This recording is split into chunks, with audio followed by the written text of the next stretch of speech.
बिस्मिल्लाहिर्रहमानिर्रहीम अस्सलाम वालेकुम, वेलकम टू फूड फ्रेश। तो आज हम बनाएंगे पोटैटो स्नैक्स। सबसे पहले हम एक बाउल में 3 मीडियम साइज़ पोटैटोस लेंगे और इनको अच्छे से मैश कर लेंगे। पोटैटोस को अच्छे से मैश करने के बाद हम इसमें 1 टेबलस्पून मैदा ऐड करेंगे, 1 tablespoon cornflour, half teaspoon salt, half teaspoon black pepper, half teaspoon धनिया पाउडर,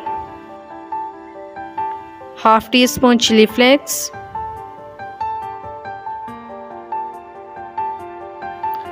और हाफ़ टी स्पून ज़ीरा पाउडर ऐड करके हम इसको अच्छे से मिक्स कर लेंगे।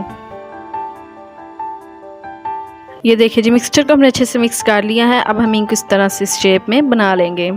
फ्राई करने के लिए हम एक पैन में ऑयल लेंगे और इनको फ्राई कर लेंगे। ये देखिए जी, पोटैटो स्नैक्स जो हमारे फ्राई हो चुके हैं। अब हम इनको डिश आउट कर लेते हैं। ये देखिए जी, मज़ेदार क्रिस्पी से पोटैटो स्नैक्स जो हैं वो हमारे रेडी हो चुके हैं। उम्मीद है आपको हमारी आज की रेसिपी अच्छी लगी होगी, तो आप लोग भी इस रेसिपी को ज़रूर ट्राई करें।